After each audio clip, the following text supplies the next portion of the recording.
When my boss asked me to meet him in the conference room at 7 a.m. on a Monday, I knew something was wrong. The building was empty, just him, me, and two people from HR I'd never seen before. That's when I realized he wasn't just trying to fire me, he was trying to destroy me. But here's the thing about cornering someone who knows where all the bodies are buried. Sometimes they dig them up. My name is Megan Harper. And at 38, I'd worked too damn hard to let some power-hungry executive push me out. As regional finance director for Stratwell Logistics, I managed a portfolio worth $180 million across 5 states. In an industry dominated by men who still acted surprised when I walked into boardrooms. I'd earned my seat at the table through sheer competence and an unwillingness to play their games. Grant Wallace was everything wrong with corporate America wrapped in a $3,000 suit. As VP of Operations, he treated the company like his personal kingdom, and anyone who questioned his methods became an enemy. The man had perfected the art of failing upward, smooth-talking his way through quarterly reviews while his regions bled money. Our conflict started 6 months ago when I noticed discrepancies in his expense reports. Nothing obvious, just patterns that didn't add up. Inflated vendor invoices, mysterious consulting fees, budget reallocations that somehow always benefited his pet projects. When I brought it up during a leadership meeting, carefully framing it as opportunities for greater fiscal transparency, Grant's face had turned the color of rare steak.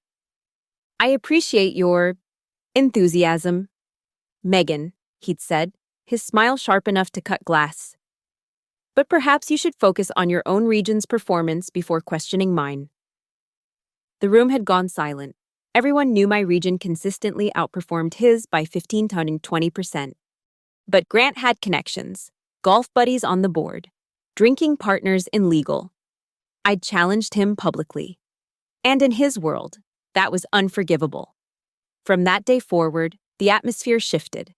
Emails I sent to his team went unanswered. Budget approvals that should have taken days stretched into weeks. He'd accidentally schedule mandatory meetings during my presentations, forcing me to choose between missing critical pitches or defying a superior. But I'm not the type to back down. My mother raised me in a trailer park outside Detroit, and I'd clawed my way through state school, MBA night classes, and a decade of being the only woman in the room. I'd survived worse than Grant Wallace. What he didn't understand was that I documented everything, every delayed approval, every lost email, every time he conveniently forgot to invite me to strategy sessions. My personal laptop held copies of reports showing his region's real numbers, before his creative accounting dressed them up for the C-suite. The Friday before that fateful Monday meeting, I'd received an anonymous email. "Watch your back. Monday morning. He's making his move." I spent the weekend preparing, copying files, organizing evidence. If Grant wanted a fight, I'd give him one. But I'd fight smart, fight clean, and most importantly, fight to win. Because in corporate America, sometimes the only way to survive is to make sure everyone knows you're too dangerous to destroy. The conference room felt like a funeral parlor. Grant sat at the head of the table, flanked by 2 HR representatives and a woman in a severe black suit who screamed, "Corporate lawyer." The folder in front of him was thick enough to be a weapon.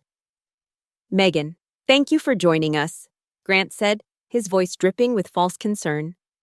"Please, have a seat." I chose the chair directly across from him, maintaining eye contact. Never show weakness, never show fear.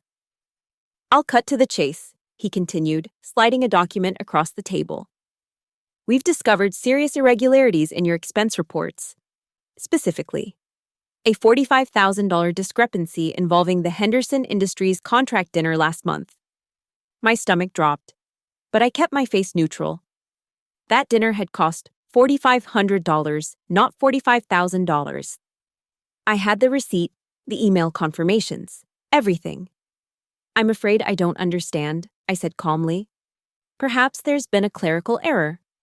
The lawyer, introduced as Patricia Stern from legal, produced a doctored invoice. Someone had expertly added a zero and changed the vendor details. It was sophisticated forgery, the kind that required access to our internal systems.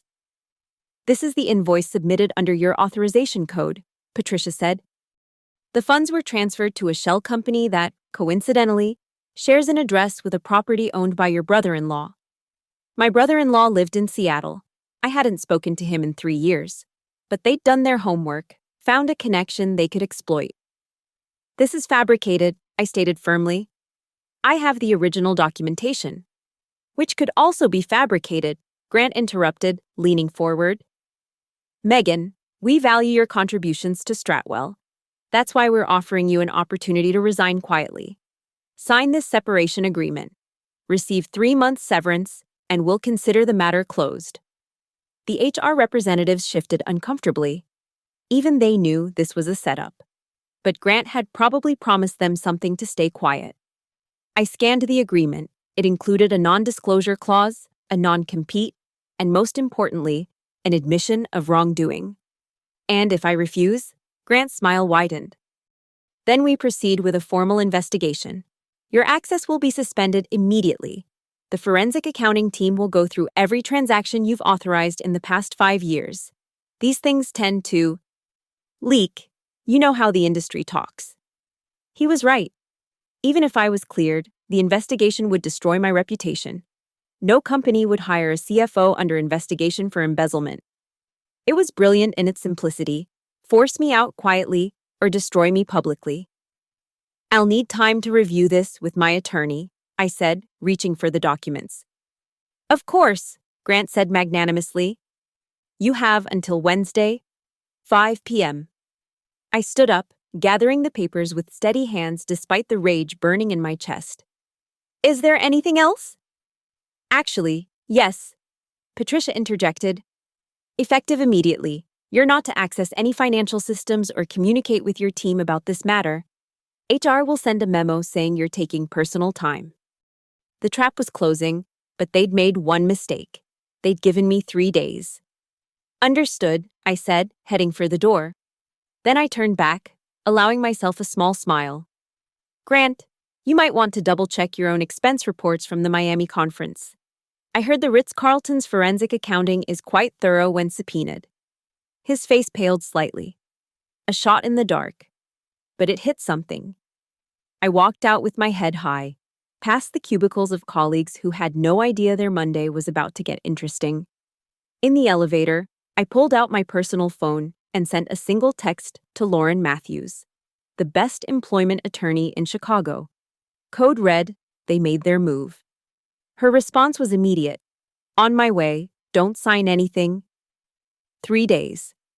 I had 3 days to flip this situation, to turn from prey to predator.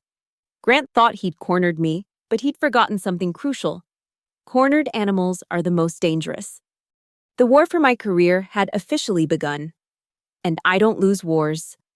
Lauren Matthews arrived at my apartment within 2 hours, armed with a leather briefcase and 15 years of experience destroying corporate bullies. She was everything Grant's lawyer wasn't: warm, brilliant, and genuinely pissed off by what she'd heard on the phone. Show me everything, she said, spreading documents across my dining table like a general planning an invasion. I'd spent the morning pulling files from my personal cloud storage, 5 years of meticulously documented interactions with Grant. Emails where he'd asked me to adjust numbers. Voicemails suggesting I be more flexible with vendor approvals. The original receipt from the Henderson dinner, complete with timestamps and credit card verification. This is good, Lauren murmured, photographing each document. But we need more. Tell me about the other victims. What others? She looked up sharply. Men like Grant don't start with senior directors. They practice on smaller fish first. That night, I broke Grant's gag order in the smartest way possible. I didn't contact my team. I contacted former employees. Social media made it easy to track down people who'd left Stratwell suddenly over the past 3 years. Sarah Chen from Accounts Payable, terminated for performance issues after questioning duplicate payments to a vendor. Marcus Thompson from Internal Audit, resigned after being accused of sharing confidential information he'd never accessed. Jennifer Walsh from Procurement, let go for budget constraints 2 weeks after flagging suspicious contractor relationships. Each conversation revealed the same pattern. Question Grant's methods, face sudden accusations, receive an offer to leave quietly, or face public humiliation. Most took the money and ran. But they kept records. I always wondered when he'd come for someone big enough to fight back. Marcus told me over encrypted phone. I've got copies of the audits he buried, sent them to my personal email the day before they fired me. By Tuesday afternoon, Lauren and I had assembled a dossier that would make a federal prosecutor salivate. Shell companies receiving payments for services never rendered. Vendors owned by Grant's golf buddies billing triple market rate.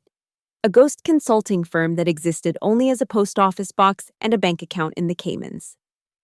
This is racketeering, Lauren said quietly. He's not just corrupt, he's running a criminal enterprise. But we needed one more piece, proof that Grant had orchestrated my setup. That came from an unexpected source, the IT department. Derek, a IAS admin I'd helped get promoted last year, called my personal phone Tuesday night. Can't talk long, he whispered. But check your spam folder, the one from your old college email. There it was. A forwarded access log showing Grant's assistant had logged into the expense system using elevated privileges the night before my accusations. The same night, the Henderson invoice was mysteriously revised. Wednesday morning, I dressed in my sharpest suit, the one I wore to board presentations. If I was going down, I'd go down looking like the executive I'd earned the right to be. But I wasn't going down. Lauren had spent Tuesday night crafting a different kind of bomb. A formal complaint to the board of directors with copy to the SEC whistleblower office. Attached were 60 pages of evidence documenting systematic fraud, estimated at over $2.8 million. We filed this at 4:55 p.m., she explained, 5 minutes before Grant's deadline. But first, we give the board a chance to do the right thing. The CEO's assistant called at 2 p.m. Mr. Harrison would like to see you immediately. Please bring your attorney. The C-suite felt different when you walked in as a whistleblower rather than an executive, but I kept my spine straight, my handshake firm. In the boardroom sat CEO Harrison, the chief legal officer, and 2 independent board members I recognized from annual meetings. Ms. Harper, Harrison began carefully. We've received some disturbing information. Before we proceed with any actions regarding your employment, would you care to explain these allegations? I looked him straight in the eye. With respect, sir, the allegations against me are fabricated. The real question is whether Stratwell wants to handle the allegations I'm about to make privately or publicly. Lauren slid the dossier across the table. For the next 45 minutes, I watched 4 powerful executives realize their company was sitting on a scandal that could destroy stock value, trigger federal investigation, and end careers, including theirs, if they covered it up. The meeting ended with a single directive from Harrison. Nobody leaves the building. Get Wallace up here. Now. Grant arrived in the boardroom 20 minutes later, his usual swagger intact until he saw me sitting at the table. His eyes darted between the board members, the stack of documents, and my face. For the first time since I'd known him, Grant Wallace looked uncertain. Gentlemen, I'm not sure what she's told you, he began, already on the defensive. But I have documented evidence of financial misconduct. Sit down, Grant. Harrison cut him off. The CEO's voice could have frozen hell. We'll get to your documentation in a moment. But Grant had one more card to play. By Thursday morning, the rumor mill was in overdrive. Somehow, select details of my embezzlement investigation had leaked to key clients and competitors. My phone buzzed with concerned texts from industry contacts. LinkedIn notifications showed people viewing my profile at 10 times the normal rate. He's trying to poison the well, Lauren observed, scrolling through her tablet. Make you so toxic that the board has to cut you loose regardless of the truth. I'd expected this. Grant had survived this long by making himself seem indispensable while making his enemies disappear. But I'd learned something important in my years climbing the corporate ladder. When someone tries to destroy your reputation, you don't defend, you attack. That afternoon, I made a decision that would either save or end my career. Using my regional director authority, which technically hadn't been revoked yet, I issued an unprecedented directive. Immediate freeze on all financial approvals in Grant's territories pending routine audit compliance verification. Within hours, Grant's phone was exploding. Major contracts couldn't be processed. Vendor payments were held up. His regional managers were in panic mode. "You can't do this," Grant stormed into my office, face purple with rage. "I'll have you—" "What? Fired?" I smiled calmly. "I'm already under investigation, remember? Just ensuring proper financial controls are in place. Wouldn't want any irregularities." The beautiful thing about corporate bureaucracy is that once you invoke audit compliance, everyone has to take it seriously.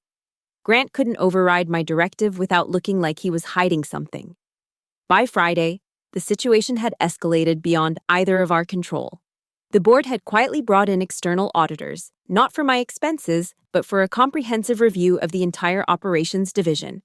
Grant's allies were distancing themselves. His administrative assistant had suddenly taken personal leave. I received a call from Harrison's office that afternoon. Another meeting, but this time, the tone was different. "Ms. Harper," Harrison began, "the preliminary findings are concerning. We've identified systematic irregularities spanning multiple years. The board has questions about your role in bringing these to light." For the next hour, I walked them through everything. How I'd first noticed the patterns, my attempts to address them through proper channels, Grant's escalating retaliation, the fabricated evidence against me. "Why didn't you come forward sooner?" asked one board member. I met her gaze steadily. "Because until Monday, I believed the system would self-correct. I documented everything. Assuming eventually someone would ask the right questions, I was wrong." Harrison nodded slowly. "The external auditors need access to your personal documentation. Will you cooperate fully?" "On one condition," I said. Lauren grabbed my arm in warning, but I continued. "I want to be present when you interview Grant, not to speak, just to observe." It was a bold ask. Unprecedented. But I'd earned it. "That's highly irregular," the chief legal officer began. "So is framing a senior executive for embezzlement," I interrupted. "I've put my career on the line to expose this. I deserve to face my accuser." Harrison exchanged glances with the board members. "We'll consider it." That weekend, while Grant presumably consulted with his lawyers and tried to shore up his crumbling empire, I did something unexpected. I went to the office. My access hadn't been revoked yet, and I had one more move to make. I compiled 5 years of my division's performance metrics, client testimonials, and team achievements into a single presentation. Not to attack Grant, but to remind everyone who I really was. Not a victim, not a whistleblower, but a damn good executive who'd built something valuable. Monday morning came with a text from Harrison. "Board meeting at 9 a.m. Your presence requested. Both parties will present their cases." The final showdown was here. Time to show Grant Wallace and everyone else that when you come for me, you better not miss. The boardroom on Monday morning felt like a courtroom. External auditors lined one wall, their expressions professionally neutral. The board occupied their usual seats, but now included 2 independent investigators. Grant sat at the far end with his legal team. He'd brought 3 lawyers to my 1. What he didn't know was that I had something better than lawyers. I had the truth. Meticulously documented and verified by forensic accountants who'd worked through the weekend. The lead auditor, a silver-haired woman named Margaret Choi, began with clinical precision. "Our preliminary investigation has uncovered $3.2 million in questionable transactions over the past 4 years.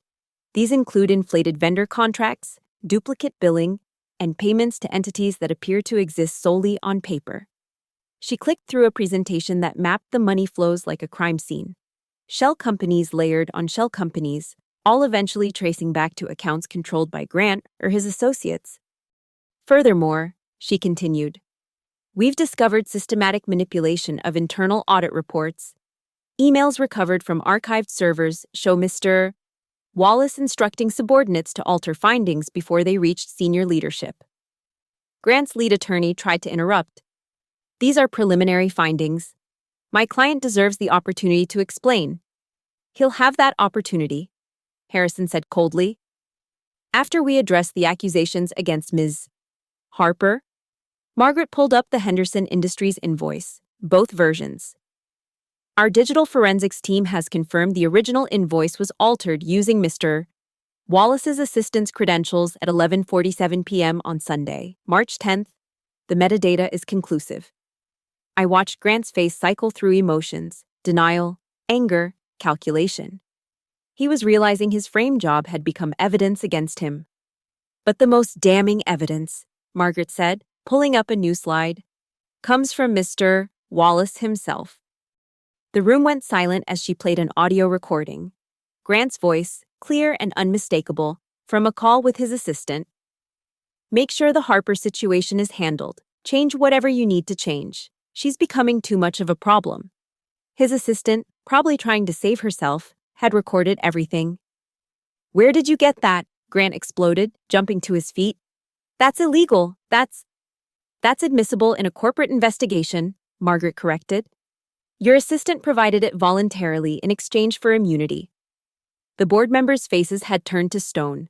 These weren't just financial crimes anymore. This was conspiracy, fraud, and attempted destruction of a senior executive's career. Harrison turned to me. Ms. Harper, is there anything you'd like to add? I stood slowly, making eye contact with each board member. For 5 years, I've delivered consistent results for Stratwell. My division has exceeded targets by an average of 18% annually. I've built relationships with clients worth over $200 million in recurring revenue. I clicked to my presentation. While Mr. Wallace was siphoning money from the company, I was generating it. While he was doctoring reports, I was producing real growth. And when I discovered his crimes, he tried to destroy me rather than face accountability. Then I did something that surprised everyone, including Lauren. I turned to Grant directly.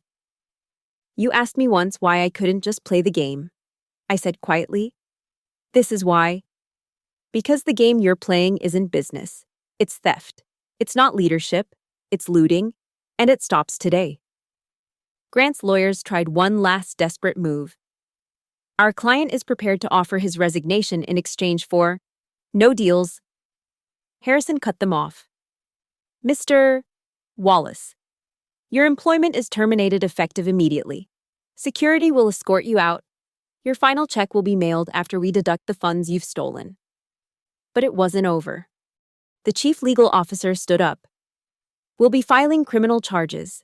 The FBI's white-collar crime division has already been notified. I suggest you retain criminal defense counsel. Grant looked around the room wildly, searching for allies. He found none. Even his lawyers were packing up, probably calculating how to get their retainer before his assets were frozen. As security arrived, Grant made one last attempt at salvage. She's not innocent. Check her connections to the Morrison deal. Check her relationship with Mr. Wallace. Harrison's voice cut through like ice. Every word you say is being recorded and will be used in the criminal investigation. I suggest you stop talking. They led him out in silence. 3 decades of climbing the corporate ladder ended in disgrace. All because he'd chosen to attack someone who refused to be a victim. Margaret continued her presentation, now focusing on remediation steps. But Harrison raised a hand. Ms. Harper, he said. The board owes you an apology. And quite possibly, a different conversation about your future with Stratwell. The boardroom emptied except for Harrison, 2 senior board members, and me. Lauren started to leave, but Harrison gestured for her to stay. Ms. Harper, he began, steepling his fingers. We have a problem. Grant Wallace oversaw 5 regions generating $500 million annually. His termination leaves a critical gap in our leadership structure. I knew where this was heading, but I waited. Never accept the first offer. The board would like to offer you the position of acting VP of Operations, effective immediately. Acting, the corporate equivalent of, we're not sure about you yet. I felt Lauren tense beside me, ready to negotiate, but I had my own response prepared. With respect, Mr. Harrison, I've just exposed a multi-million-dollar fraud scheme while under personal attack. I've demonstrated leadership, integrity, and the ability to protect this company's interests under extreme pressure. I don't do acting roles." The board members exchanged glances. One of them, Patricia Reeves from the Compensation Committee, leaned forward. "What are you proposing?" I pulled out my phone and showed them an email that had arrived that morning. Hartwell Industries just offered me Senior VP of Global Finance, 50% salary increase, full relocation package, and a guaranteed seat on their executive committee. It wasn't a bluff. Word of my situation had somehow reached Hartwell's CEO, Grant's counterpart and longtime rival. He'd sent the offer personally, probably hoping to poach talent and gain insider knowledge. "You'd leave?" Harrison asked, genuinely surprised. "I've been loyal to Stratwell for 12 years, I replied. "But loyalty is a two-way street. You want me to clean up Grant's mess, rebuild trust with our clients, and restore integrity to operations. That's not an acting role, that's transformation leadership." Patricia smiled slightly. "What would it take to keep you?" I'd prepared for this too. Full VP title, no probationary period, salary matching Hartwell's offer, authority to restructure the operations division as I see fit. And one more thing. I want Sarah Chen, Marcus Thompson, and Jennifer Walsh offered their jobs back, with back pay and formal apologies. "The employees Grant forced out?" Harrison raised an eyebrow. "They were whistleblowers before I was. They deserve justice too. Plus, I'll need people I can trust to help clean house." The negotiation took 2 hours. In the end, I got everything I asked for, plus a performance bonus structure that would make me one of the highest paid executives in the company within 2 years, if I delivered results. By 3 p.m., the announcement went out company-wide.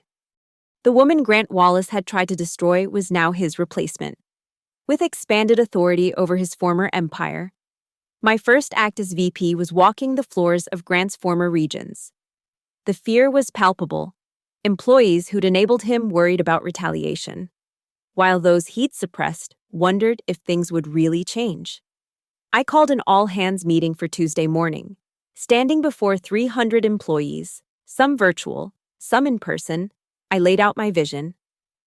"I know many of you are scared," I began. "Some of you participated in practices you knew were wrong. Others stayed silent when you should have spoken up. I understand. The system was broken, and speaking truth to power seemed like career suicide."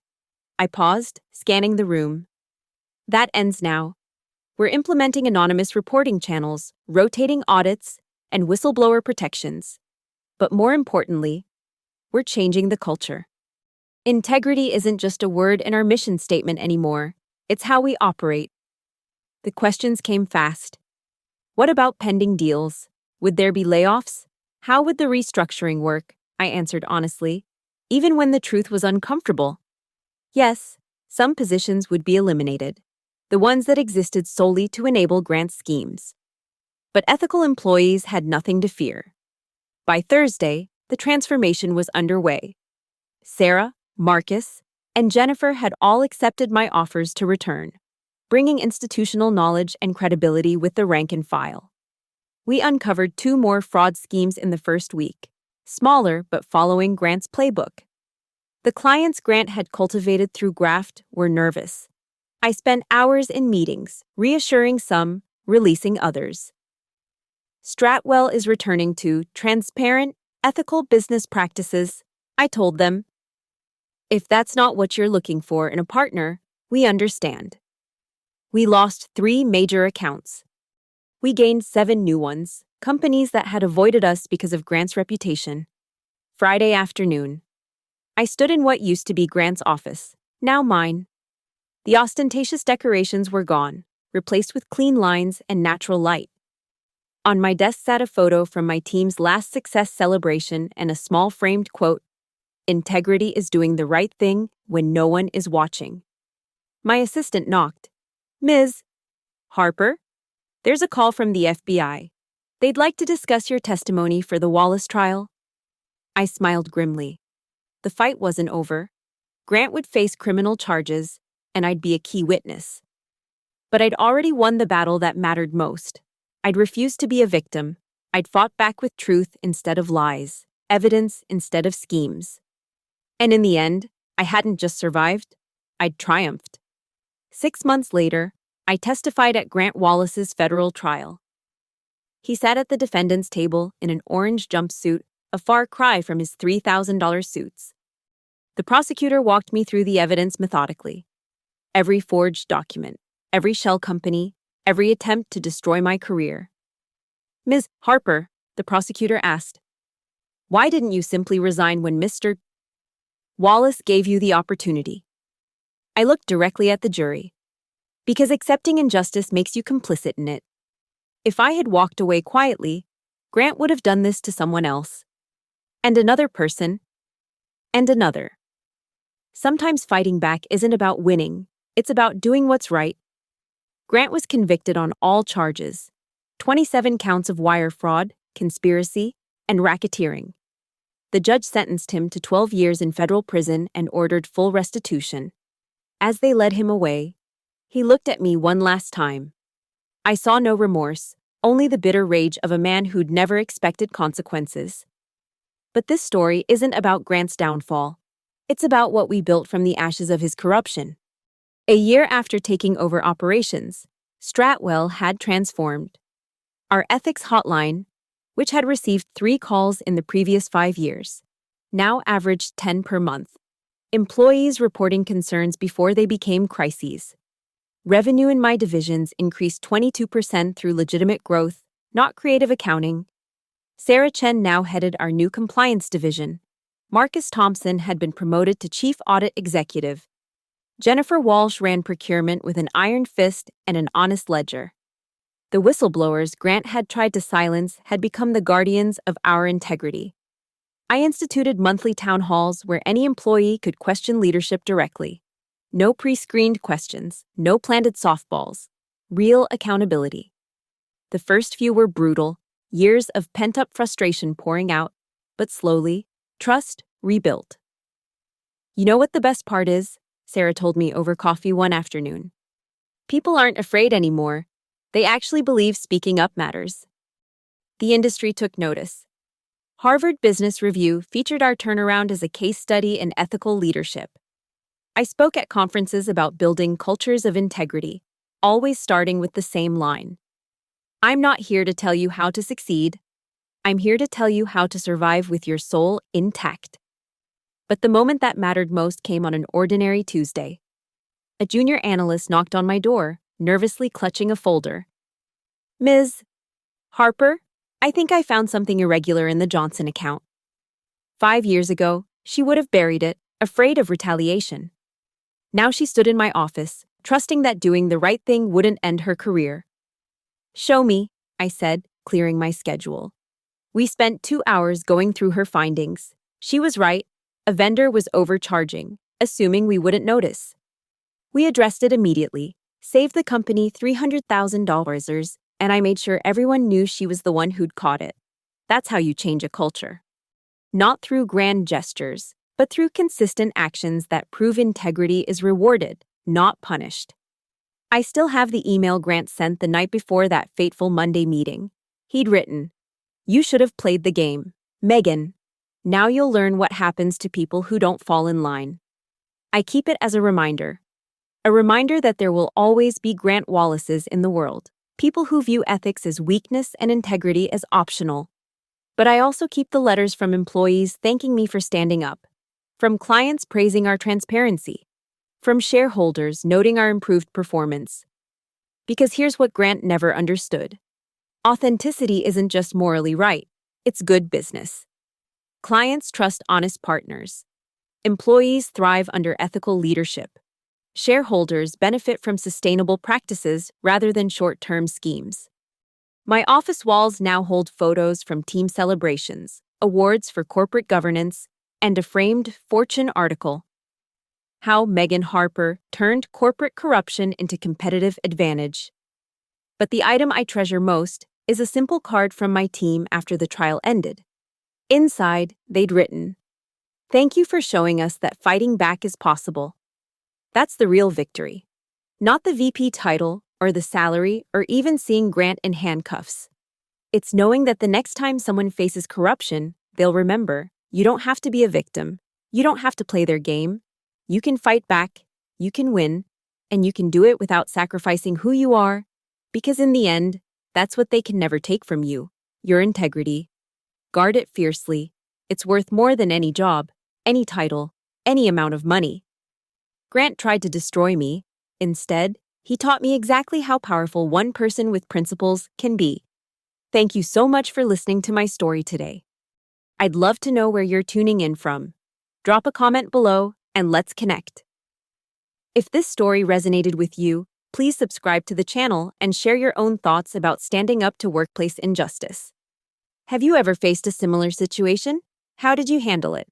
Let's discuss in the comments.